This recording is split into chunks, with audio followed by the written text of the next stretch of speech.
Hola a todos. A continuación damos comienzo a la audioclase número 8 o del capítulo 8 del material de apoyo del taller de tasación de equipos, maquinarias y plantas industriales en operación.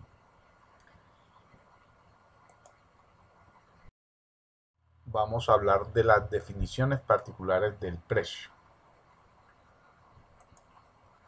Empezaremos a hablar de los precios y conterms, en qué consisten, a qué se refieren. Hablaremos de qué es el precio máximo y de qué es el precio mínimo, qué es el precio de oferta, qué es el precio de venta, qué es el precio neto de venta, qué es el precio ideal y algunos otros tipos de precios que son conocidos. En el ejercicio de la tasación de maquinaria y equipo es de cotidiana tarea para nosotros investigar los valores o no, digamos, los valores de reposición a nuevo, pero a través de la obtención del costo original de las mercancías. Pero cuando hablamos del costo original, se refiere al costo original del equipo o de la maquinaria, como se define en el apartado 6 de definiciones de los costos. Se debe conseguir el costo original a través de la suma de todos los valores por traslados de la fábrica al puerto de embarque, o sumado el seguro, o sumado el transporte y operación dentro del muelle al barco, etcétera, etcétera. Entonces, para determinar todos esos valores y evitar situaciones que en ocasiones pudieran ser de criterio distinto, se crearon los precios Incoterms. Y los precios Incoterms son precios que están universalmente aceptados y son aplicados en el comercio internacional. En realidad es el conjunto, el compendio de reglas internacionales, y lo rige o regula la Cámara Internacional de Comercio, a la cual seguramente la mayoría de las naciones están adscritas.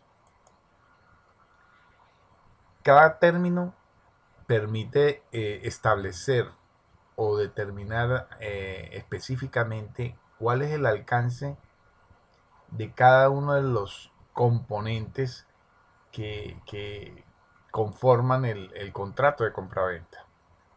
Los define claramente hasta dónde llegan las responsabilidades del comprador y los riesgos, y hasta dónde cubre el valor de ciertos costos y gastos, y dónde comienzan los del vendedor. Esos son los precios Incoterms.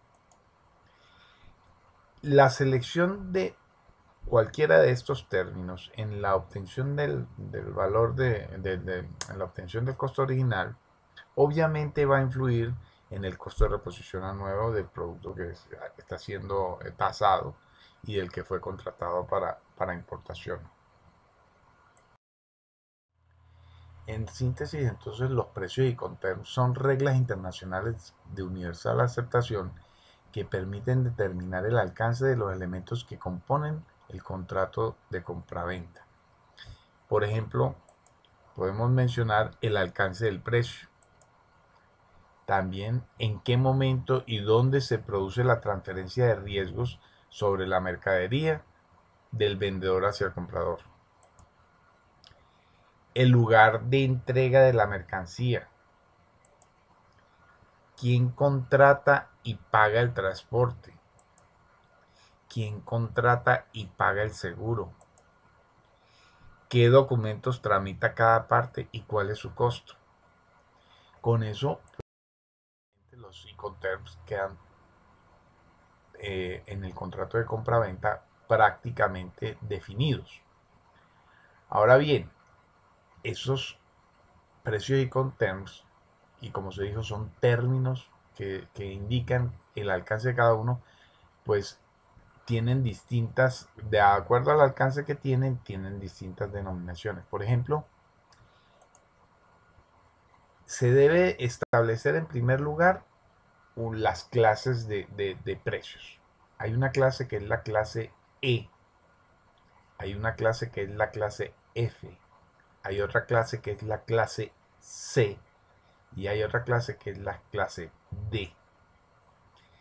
No es, eh, no es una continuidad gramatical del abecedario, ni mucho menos, sino la inicial de las clases con las que están agrupados. Entonces, en síntesis, como se dijo anteriormente, se establece cada uno de esos términos o ese tipo de precio de Incoterms que se pueda convenir entre partes en función de los alcances y las obligaciones cuando comienzan y cuando terminan para el vendedor o para el comprador. Entonces, estos precios Incoterms establecen en síntesis los costos y los riesgos que asume el vendedor y los costos y riesgos que asume el comprador. Hay ocasiones en que se pueden poner de acuerdo las partes y eh, definen quién asume la contratación del seguro de mercancía, por ejemplo, y esa es facultativa, es decir, o la asume quien exporta o la asume quien importa. Y generalmente la decisión se toma en función de quién de los dos, cuál de los dos consigue la mejor tasa para la prima. Entonces, eh, es una decisión facultativa que la discuten entre las partes y se toma la decisión. Es decir, esa no está, entonces ese alcance no está definido o determinado en los precios y contenidos. Eso lo deciden entre las partes. Si lo van a compartir o si sencillamente se toma el de la referencia o la empresa que tiene el exportador o se toma el de la importador y se comparten los gastos o le dice, bueno, yo te lo compro y yo corro con los gastos del seguro o yo te lo vendo y te lo vendo y yo corro con los gastos del seguro, etcétera. Eso es negociación ya. También entonces se diferencian ellos de las modalidades de transporte que pueden, en los que pueden funcionar. Por ejemplo, hay algunos de los precios que solamente funcionan para transporte marítimo. El caso del FAS y del FOB e incluso del CIF. También se van a agrupar de acuerdo al origen los gastos los gastos y costos que se generan en el embalaje y la verificación, el control de calidad, la medida, el peso, etcétera. También los costos de carga, si son en camión, si son en vagón, si son llenados en contenedores a granel, etcétera. El cumplimiento de formalidades aduaneras en el país de origen, el transporte interno de la fábrica al puerto, o al buque, o al aeropuerto, o al terminal. Y el transporte interior dentro del puerto, del terminal, etcétera, etcétera. Entonces, todos esos costos y gastos son costos y gastos de origen. También hay unos costos y gastos que en el caso de la contratación del costo de transporte principal, por lo general lo asume, por lo general, muy específicamente, muy contadas ocasiones, lo asume el vendedor, pero para eso están establecidas las tipologías de costos.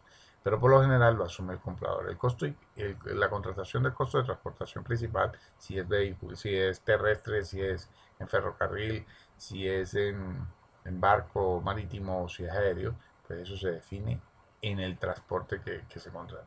Y en función de ellos van a ser las primas de seguro. Se generan nuevamente, aún todavía la mercancía no le ha llegado al que la compró y todavía siguen habiendo unos costos. Pero estos costos están organizados o están agrupados en los costos ya del puerto de destino. Y entonces son los costos de manipulación en el puerto, los costos de las formalidades de nacionalización y aduaneras y los costos del transporte y flete hasta donde va a ser entregada la mercancía.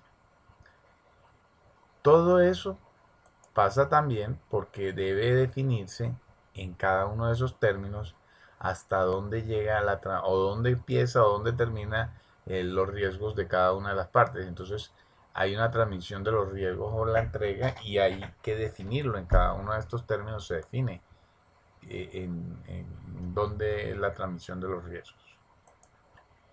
Entonces, como les decía ahora, la clase E, en el caso que nos ocupa, es el ex-work, que es el precio en fábrica. Es decir, la mercancía no sale de la fábrica solamente a la puerta. De la puerta de la fábrica, ese es el precio XW, ex-work. Es decir, no se ha cargado ni siquiera el transporte que lo va a llevar al puerto de origen. Y la clase F, que son los franco transportista más punto convenido, FCA, el franco al costado del buque más el puerto de embarque, que es el FAS, o el franco a bordo más puerto de embarque convenido, que es el FOB.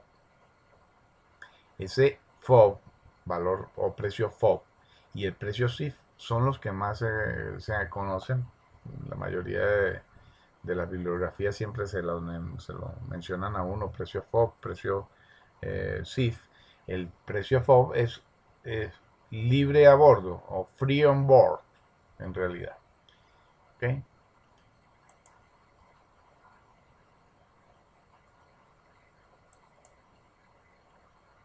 ¿Qué tiene el precio FOB? El precio FOB tiene que todos los costos y gastos en el origen son a cargo del vendedor. Y el transporte principal y los costos en el destino son a cargo del comprador. Esa es la facultad o el alcance de, del precio FOB, con la particularidad de que solamente funciona en transporte marítimo. Y la transmisión de los riesgos de la entrega se hace en el puerto de embarque, con la mercancía cargada. O sea, en ese momento en que ya está cargada la mercancía en el puerto de origen, en ese momento se hace la transferencia de los riesgos. Por eso es que la contratación del seguro de la mercancía generalmente en el FOB se negocia entre las partes, pero ya los riesgos están en poder o en manos del comprador.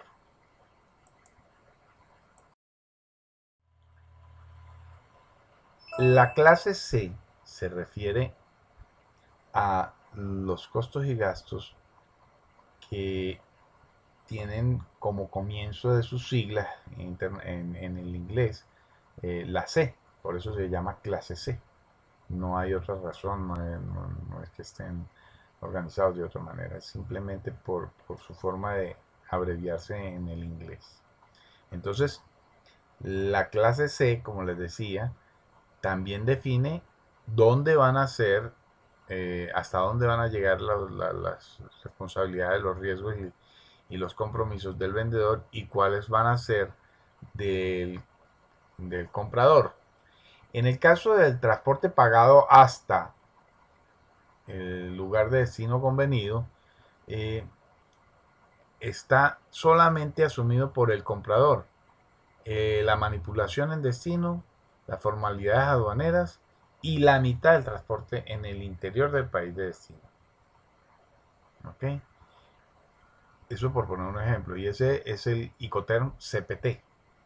Pero también está, como les decía, el costo SIF, que lo conocemos como el costo más el flete más el puerto de destino, los gastos en puerto de destino. Y allí se establece que el alcance de las responsabilidades y de los costos y gastos son asumidos por el vendedor hasta que están llegando en el puerto de destino. Es decir, contrata el seguro del traslado hasta el puerto de destino, contrata los costos del transporte, y contratan absolutamente todo lo anterior hasta el puerto de destino. La mayoría de los exportadores eh, tienen negocios con las navieras y tienen negocios también con los puertos y con los operadores portuarios. Y entonces logran tarifas bajas porque pues, ese es su trabajo, exportar y grandes volúmenes, pues consiguen tarifas muy buenas que se las trasladan a los compradores haciendo atractivo el precio de compra. Y entonces se vuelve un valor agregado de su producto y mercancía para conseguir más clientes en el extranjero. Entonces, repito, el valor CIF o precio CIF es el costo más flete más puerto destino convenido. ¿Listo? En ese costo CIF están a cargo del vendedor, como dije, todos los costos y gastos hasta que llegan a puerto de destino. Que hay en el momento en que llegan al puerto de destino, entonces los costos de manipulación en el puerto, los costos de las formalidades aduaneras y los costos del transporte interno en el país de destino son a cargo del comprador. La transferencia de los riesgos se hace en el puerto de embarque una vez está cargada la mercancía. Repito, en el puerto de embarque. Y solamente funciona el precio CIF para transporte marítimo.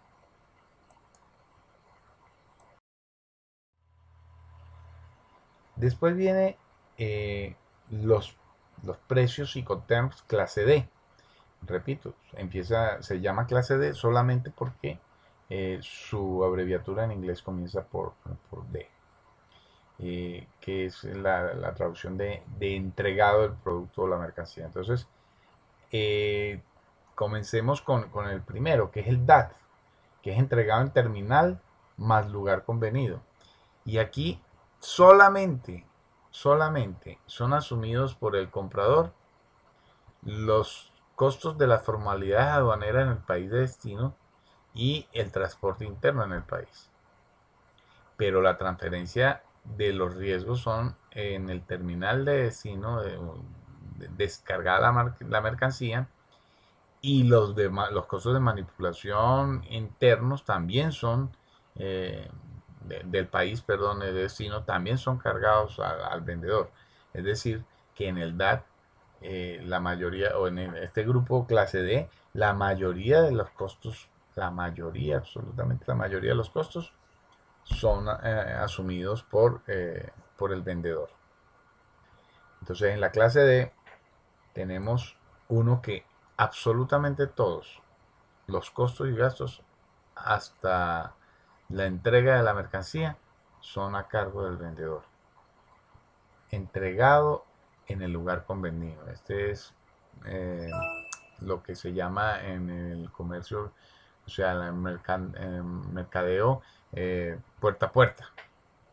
Te lo llevan hasta la puerta de tu casa. Ese es el DDP, la clase de precio y counter DDP. Perdónenme el inglés, pero es Delivery Duty Paid. ¿Ok? Y traduce entregado en el lugar convenido. La transferencia de los riesgos se hace en el lugar de destino sin descargar y despachada la mercancía de la aduana. ¿Listo?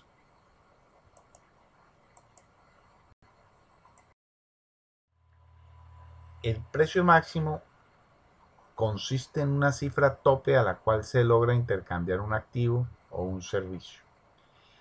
Muchos países eh, distorsionan la economía de mercado al establecer precio máximo de venta al público o precio mínimo de venta, porque casi que cartelizan los precios. Entonces, muy conocidos cuando se lee la economía, precio máximo de venta. En algunos productos de la canasta básica están muy regulados en muchos países, incluso en los países capitalistas hay precios de control por pertenecer a una canasta básica social de los usuarios, pues, de los consumidores. Y el precio mínimo consiste en una cifra base sobre la cual se obtienen beneficios para el vendedor de un activo o de un servicio, o el prestador de un servicio, por debajo de la cual empieza a generarse pérdidas. Ese es el precio mínimo. El precio de oferta se refiere a una cifra de dinero a la que aspira el prestador de un servicio o el propietario de un activo por el intercambio del activo o por la prestación del servicio con un comprador en el mercado.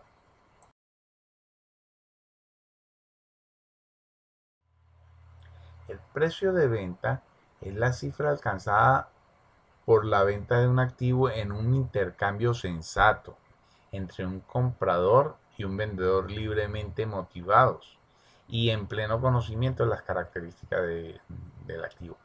Esta definición coincide con las restricciones y características que exige el valor de mercado, que sea un intercambio libre, que estén el comprador y el vendedor suficientemente ilustrados en cuanto a las características particularidades y los gravámenes o las afectaciones que tiene el producto que se está o el activo que están negociando. Entonces, el precio de venta obedece a ese valor de mercado.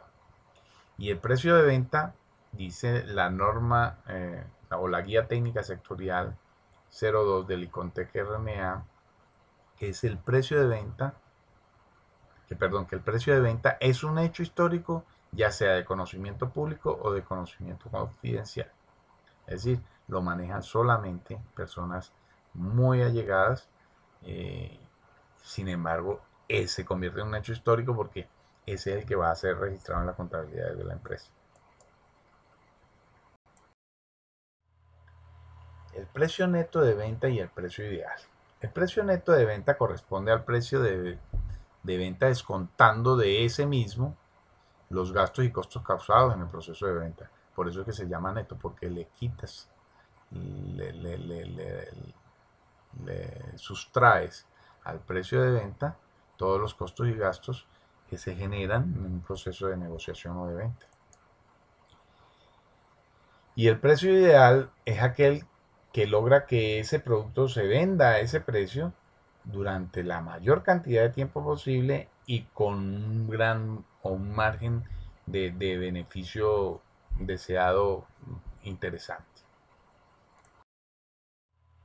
También hay otro tipo de precios que son muy conocidos, por ejemplo el precio al mayor, que lo utilizan por los mayoristas para mercadear volúmenes de productos.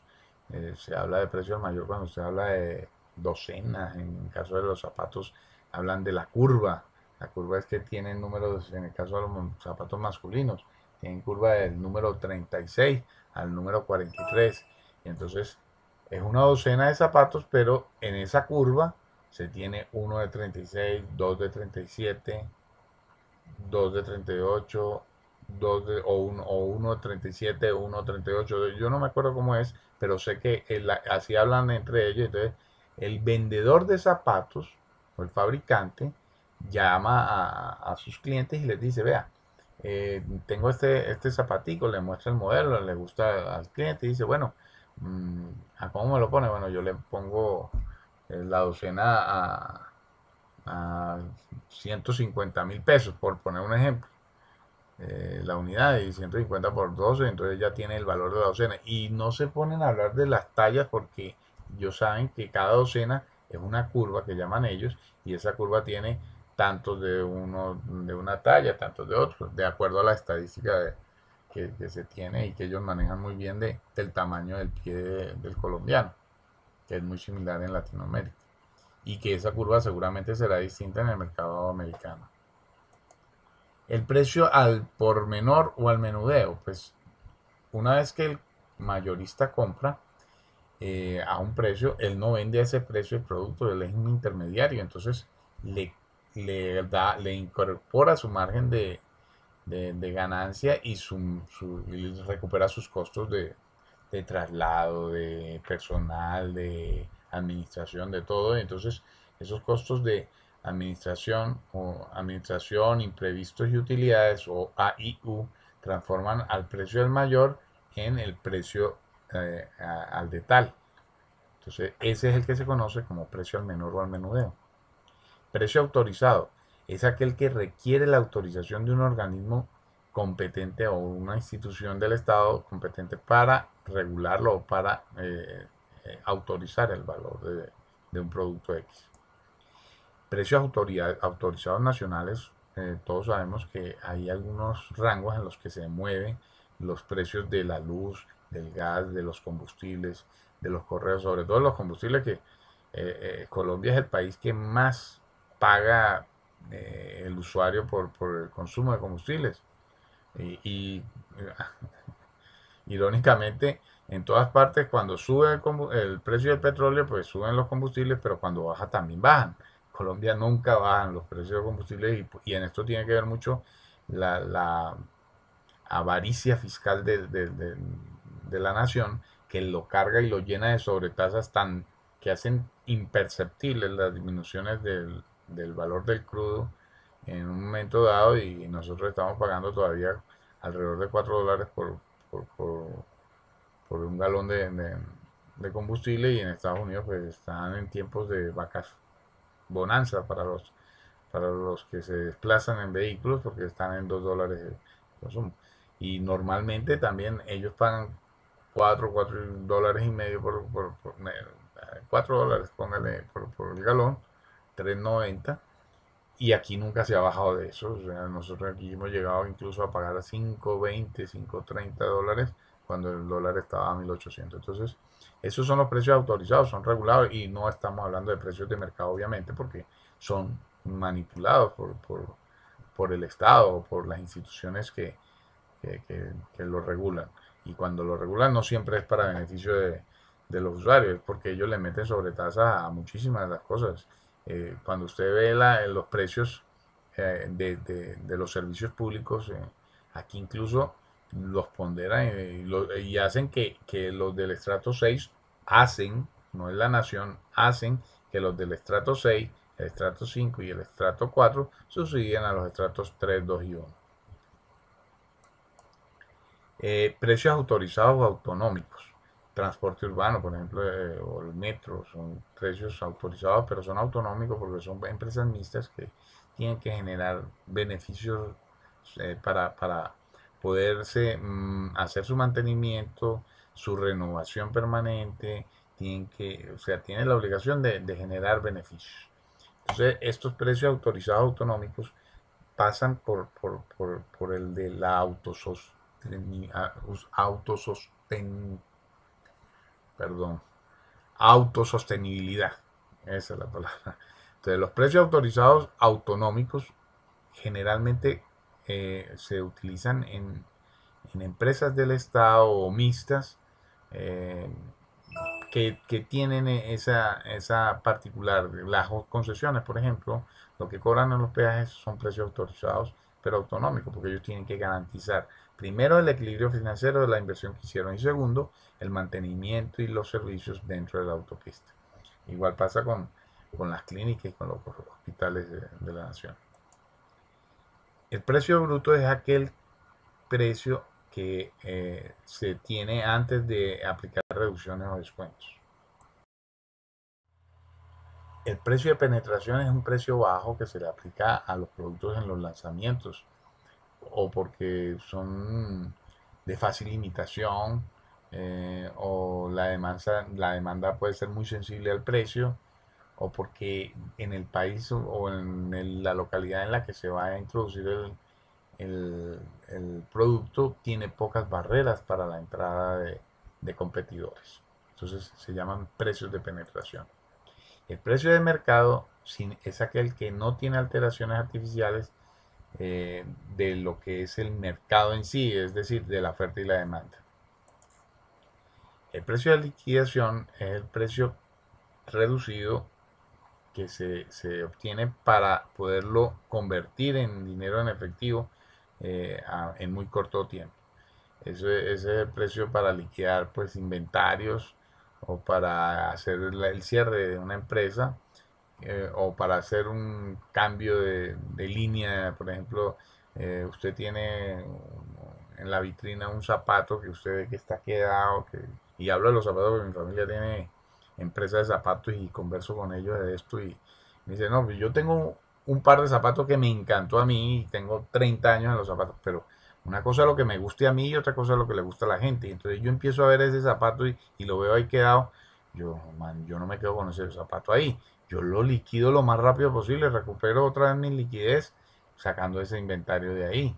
Eso es saber manejar su negocio. Eso no es que se lo van a decir en la universidad, eso lo saben de hacerlo todos los días. Entonces, para su tranquilidad y para no estresarse, viendo un zapato que aunque a ellos les gustó, pues no salió, no se mercadeó, no, o la gente no le gusta o cualquier cosa, pues sencillamente le reducen el precio para liquidarlo y recuperar capital de trabajo. El precio de oferta es un precio que es más bajo que lo habitual o que el precio que se percibe eh, como justo para un producto. Entonces, por eso se llama precio de oferta.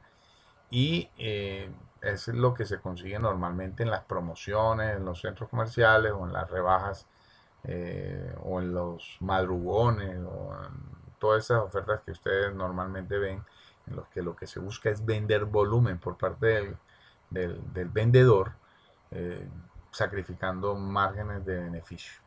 Pero con el volumen superan con creces el beneficio que obtendrían y en el tiempo en el que obtendrían lo que tenían establecido. Entonces, ese es el precio de oferta. El precio de referencia es un precio estándar, un precio de, de benchmarking como para que las empresas o para que los que hacen la competencia pues tengan una idea de más o menos cuánto está dispuesto el mercado a pagar por ese producto. Ese es un precio de referencia. El precio de transferencia interno es un precio, hay líneas, hay empresas que tienen distintas líneas de producción. Y entonces cuando el producto sale de una línea de producción y va a pasar a ser transformado en otra, internamente los costeadores de precios deben saber, de costos y gastos, deben saber cuál es el costo de ese producto cuando entra y cuál debe ser la suma de todos los costos cuando pasa a la otra línea. Entonces ese precio de transferencia es el costo de origen de la materia prima y de la mano de obra y de todas las horas de trabajo, de los desgastes, depreciaciones de la maquinaria y equipo, para sacarlo hasta la etapa A del producto. Todavía el producto no está terminado. Y pasa a una etapa B. En esa etapa B, el, esa línea, seguramente que obedece a otra gerencia, entonces lo recibe a un precio de transferencia interno y ella le sigue agregando valor a ese producto con sus transformaciones y entonces ya parte de un precio de transferencia interno y saca seguramente hasta el final de la etapa B otro precio. Y seguramente si es así, si es un proceso como el de los automóviles, por ejemplo, entonces van saliendo de cada etapa o de cada fase con el precio que termina en esa línea de producción. Entonces, pero lo reciben, el precio al que lo reciben es el precio de transferencia interna. El precio recomendado es el precio propuesto por el fabricante. Normalmente ustedes ven en las etiquetas el precio sugerido al público. Bueno, ese es el precio recomendado. El precio sugerido al público es porque ellos tienen sus oficinas de mercadeo eh, o de marketing que ven que ese producto eh, no hay que entregarlo como una bagatela, así el precio de producirlo e incluso el precio de mayorista sea muy bueno, el fabricante recomienda un producto como para que sea atractivo para el detallista el margen de beneficio que obtiene al comprar al mayor. A veces lo utilizan también este precio recomendado como un enganche del detallista. Como decirle, bueno, el margen de ganancia es de tanto. Ese es el precio recomendado por el fabricante. El precio de venta al público es el que está propuesto por el detallista ya. O sea, una vez que le llegó el producto por la adquisición al mayorista, el detallista debe entonces desempacar, desembalar, porque generalmente viene embalado para por cajas o por docenas o por lo que sea. Y entonces para individualizarlos, entonces los saca, los pone en sus anaqueles, pero les pone el precio de venta al público. Ese es el precio a que se refiere. Y el precio fijo es aquel precio que no depende de quién compre el producto. Por ejemplo, los periódicos, el precio del periódico todos los días es el mismo para los eh, vendedores ambulantes y para los pregoneros de la calle. Usted les pregunta y todos le van a decir, independientemente de que sea el monito, o sea el negrito, o sea el costeño, o sea el chino, o sea la tienda de la esquina, o la de 5 cuadras, o la de 500 cuadras, el precio es el mismo. Entonces, ese es el precio fijo. El precio límite es aquel precio que llega al umbral del costo. Es decir, no puede para arriba, o sea, es el precio en el que es la suma exacta de todo lo que me ha costado a mí producir. ¿Okay? Ese es el precio límite. Para recuperar, pues, recuperar los gastos. El precio técnico es igual a aquel precio que le genera a usted cero utilidad, pero cero pérdidas tampoco. Entonces, ese es el punto de equilibrio, precio técnico. El precio objetivo es aquel que permite un incremento sobre el punto de equilibrio, es decir, es un incremento razonable de beneficio del producto para poderlo mercadear. Ese es el precio objetivo, es el que yo establezco en mis políticas cuando propongo a la junta directiva el lanzamiento de un producto novedoso. Digo, y el precio objetivo de este producto es de tanto, y le pone, supóngase que después de los análisis de mercadeo y todo eso, dice, nos deja un margen de 13% de ganancia como en un escenario conservador. Ese es el precio objetivo. El precio negociado es aquel que difiere obviamente del valor de mercado, del valor del producto en realidad, y el precio negociado depende más de las habilidades y de las destrezas del vendedor y de las necesidades del capricho y del deseo que tiene el comprador de comprar. Ese es el precio negociado.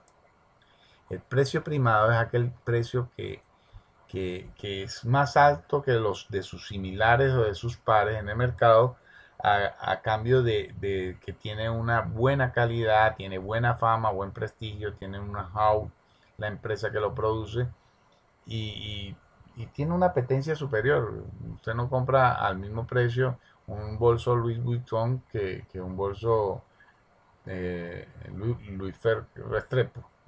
No lo va a comprar igual y no es porque no se puedan parecer o no tengan las mismas características, los mismos materiales, sencillamente es un precio primado porque arrastra para sí el prestigio de que ese producto le va a durar 3 años, 4 años, 5 años sin deteriorarse. Y a lo mejor esa incertidumbre en el comprador pues genera genera la intención de pagar menos por el producto que por aquel que ya sabe que la experiencia y la estadística dicen que es de mayor calidad. Eso también ocurre, por ejemplo, con las antigüedades para los filatelistas. ¿Cuánto vale una estampilla? Pues puede valer 100 pesos o 500 pesos, pero ese no es el precio de la estampilla para un coleccionista, si tiene una particularidad o si tiene un sello o fue una edición especial, etc. Entonces, ese es el precio primado, el que se le da un valor que no tiene nada que ver incluso con los costos y gastos de producción, sino con la calidad, con el prestigio o con el segmento en el cual se mercadea. Un precio promocional es un precio reducido para estimular las compras. Se diferencia del de la oferta en que el precio promocional normalmente es más parecido al de introducción en el mercado de un producto o al de eh, sacar una línea, por ejemplo, los refrescos Coca-Cola. Nos acostumbramos a que comprábamos primero la familiar, recuerdo yo, la familiar era, en vez de la botellita de 350 mililitros, la familiar era 790 mililitros, 750 mililitros. Después la subieron a litro y después la subieron a 2 litros y ahora hay de 2,5. Y ellos lo que están haciendo en el precio promocional es disminuyendo los costos fijos. Claro que el precio es atractivo, pero es que, perdón, manteniendo los costos fijos, pero disminuyendo la incidencia de los costos fijos en el producto. Y entonces esos costos fijos, al ser disminuido la incidencia de ellos en el producto final, pues entonces pueden sacar un precio en el mercado que estimula en demasía las ventas. Entonces, esos son precios de promoción cuando están introduciendo o variando la presentación de un producto. Normalmente para eso se utiliza el precio promocional. El precio razonable garantiza sin más la obtención de una rentabilidad prudente, objetiva, razonable, sin especulación, etcétera, etcétera. Ese es un precio razonable. El precio unitario es el precio que se obtiene del total del valor dividido por una unidad de medida. Por ejemplo, el kilo, por ejemplo, los metros cuadrados, por ejemplo, los litros. Entonces, la unidad de producto, entonces dice, este producto cuesta tanto por cada cc, cada centímetro cúbico. Entonces, usted saca la cuenta y dice, bueno, para un centímetro cúbico yo tengo esto. Quiere decir que, que- que estoy obteniendo el costeo a través del precio unitario. En nuestro mundo, lamentablemente también, se ha llegado a utilizar el precio unitario de manera de indicador infalible. Y ha sido tan errado su uso que en el caso de los inmuebles se ha llegado incluso a la distorsión de lo que en realidad es la tasación, de preguntar cuánto vale el metro cuadrado de un local comercial en el centro comercial Santa Fe, o cuánto vale el metro cuadrado de oficinas en el, digamos, en el Poblado Plaza. Resulta que hay inmuebles que pudieran tener como un muy buen indicador para hacer los comparativos el precio unitario, pero hay otros que no lo son, como por ejemplo el de la oficina pudiera ser un buen precio de referencia, tener una referencia. ¿Por qué? Porque la oficina es casi que similar a los apartamentos, es para uso muy privado en muchas ocasiones.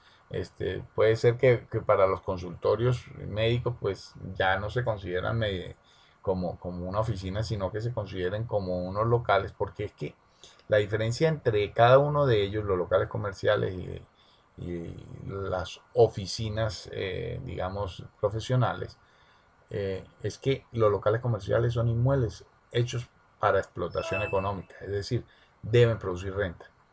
Y las oficinas son para generar procesos de servicio, de prestación de servicios, no para venta de productos.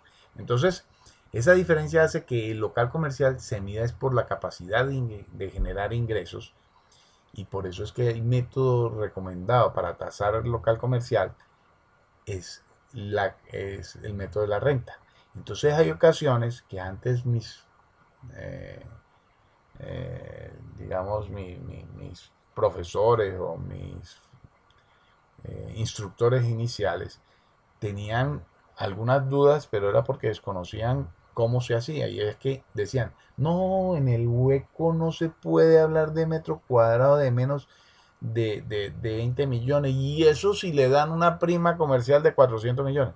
En realidad, ellos no sabían ni cuánto valía el metro cuadrado en el hueco, ni sabían cómo calcular la prima comercial. Todo lo hacían de manera a veces caprichosa, a veces conocedora del mercado, pero siempre con muchísimos sesgos, muchísima incertidumbre. Y la verdad es que eso se calcula en función de la capacidad que tiene un local de generar ingresos. Puede tener 5 metros cuadrados, pero generar 20 millones mensuales de beneficio neto y esos 5 metros cuadrados se transforman en mucho más valiosos esos 5 metros cuadrados que el local de al lado. Por eso es que las burbujas, las islas y las partes de comida valen más el metro cuadrado. Nadie se explicaba eso. Es que por eso es que valen más. Y cuando usted habla de un local que está cerca de la zona de circulación vertical y horizontal, ese local no vale por metro cuadrado igual que el que está al lado, porque el que está al lado ya no está cerca de la zona de circulación vertical y horizontal. Entonces, la diferenciación no es, vamos a ponerle un factor de beneficio porque ese está cerca de la... No, sencillamente pregunte, porque el mercado es muy sabio, cuánto vale el, el local comercial en renta y entonces de ahí lo saca. Entonces, para no detenerme más, era como esa, no pude evitar darles de una vez este sermoncito con respecto a lo que estoy viendo, que es una práctica bastante cotidiana, bastante común y muy perniciosa para el ejercicio. El precio unitario es el precio por unidad del producto en kilos, en metro cuadrado o en litros. ¿Ok? Y que quede claro que el precio unitario no es el mejor indicador para los inmuebles sometidos a explotación económica. Pues bien, los dejo descansar de la parte básica de este taller. Este es el video de la audioclase 8 que corresponde al capítulo 8 del material de apoyo que le suministramos. A partir del capítulo 9 comienza la fase avanzada. Después de este capítulo comienza la primera prueba. Vamos a ver si se las pongo en internet entre mañana y el viernes para que estén respondidas todas, máximo el lunes.